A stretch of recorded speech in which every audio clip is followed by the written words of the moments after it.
Hey everybody, I'm Steve here in the QA1 garage, back with another local feature with Andrew Chase.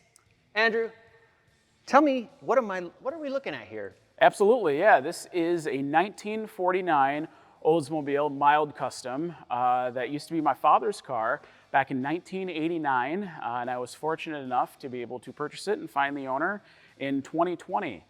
There's a great story that goes along with this vehicle if you'd like to hear it. I actually do want to hear it. Now, we've known each other for quite a while now. We actually met drag racing Hondas. Yes, absolutely. Yeah, drag racing turbocharged Honda Civics. Yep.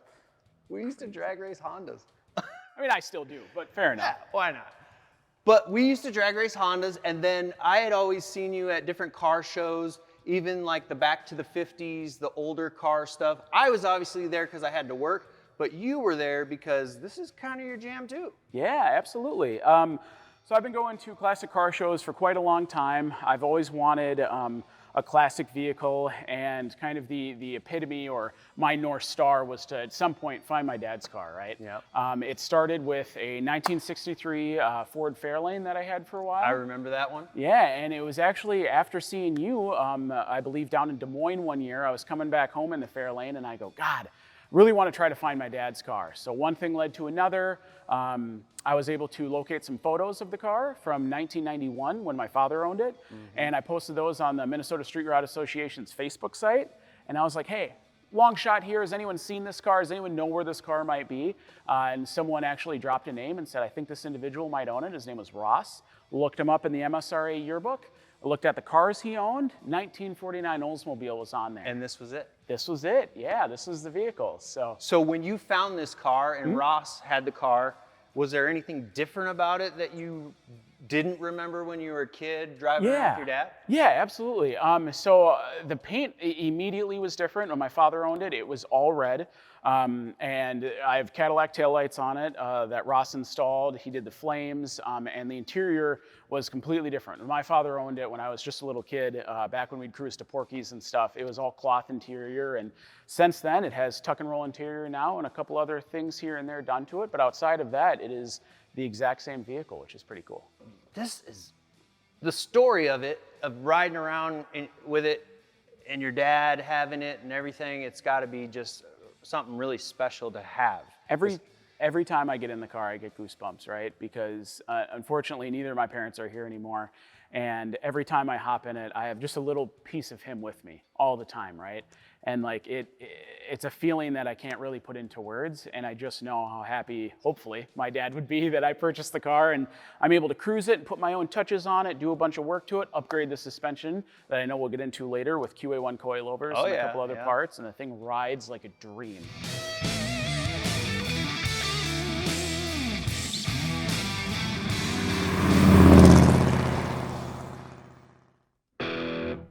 Andrew, with this being a 49 Oldsmobile, not something that appears in the QA1 catalog, but somehow we got QA1 suspension all on the front of this thing. Yeah. How did we do that?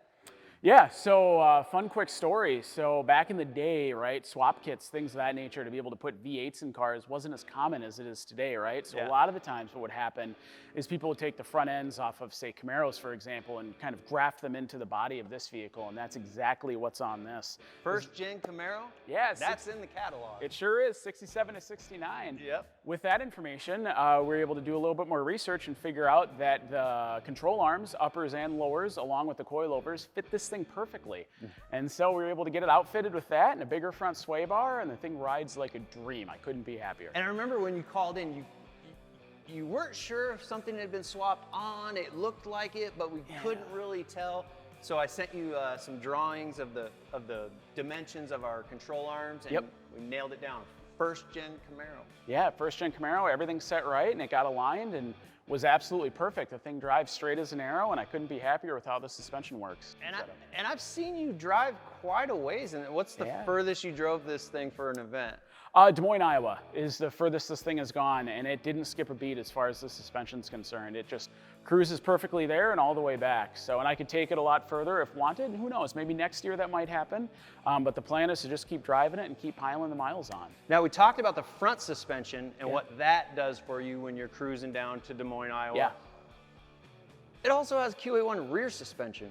It does, yeah. That was kind of an afterthought, right? I know I was talking to you about it, and I'm like, I don't know if I want to do this or that, and we ended up settling on a pair of shocks and a couple other goodies in the back, and I couldn't be happier. Match the rear shock travel with the front shock travel, especially when I get this thing loaded with people and coolers and chairs, and it does perfect. It was actually at Back to the 50s. Andrew came up to the booth and he said, we've got the front suspension in. What are we going to do on the back? And I said, I don't know what a 49 Oldsmobile looks like under the back. Right. So I went over, checked out the car, measured up the shocks. It's got like a truck arm type situation, almost like a C10, like an early C10. Right. So that was different. But what we were able to do was just figure out the top and bottom connection types, what the length of that shock is at ride height. We obviously have shocks of all variations.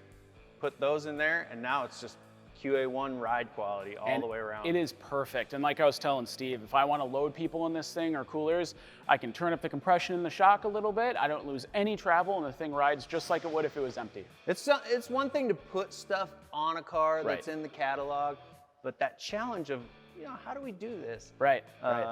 That's always fun. It is, and it has been instrumental to the daily driven ability of this vehicle, right? Like, this is one of those situations where I threw all the shocks in, I threw the coilovers in, and I was really hoping it would pan out, but thanks to Steve and QA1, I couldn't ask for a better ride quality. This thing is phenomenal when it comes to cruising or taking corners.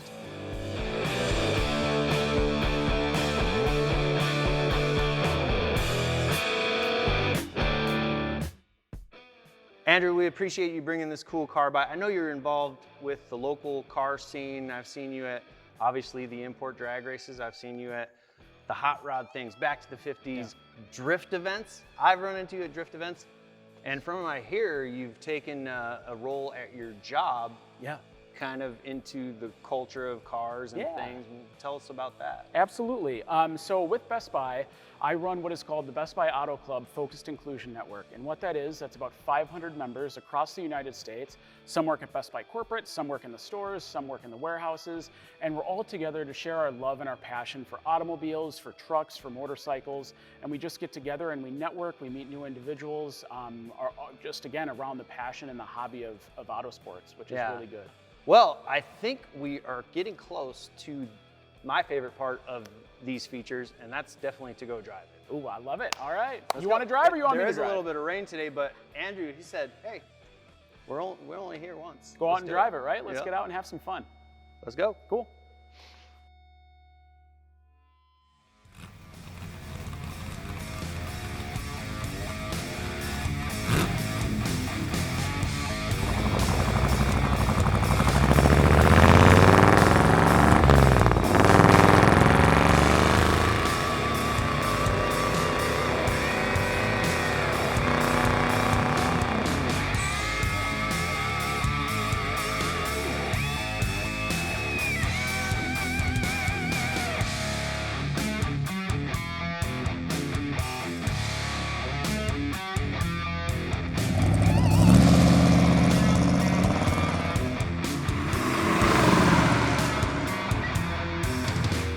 Well, Andrew, we did it, man.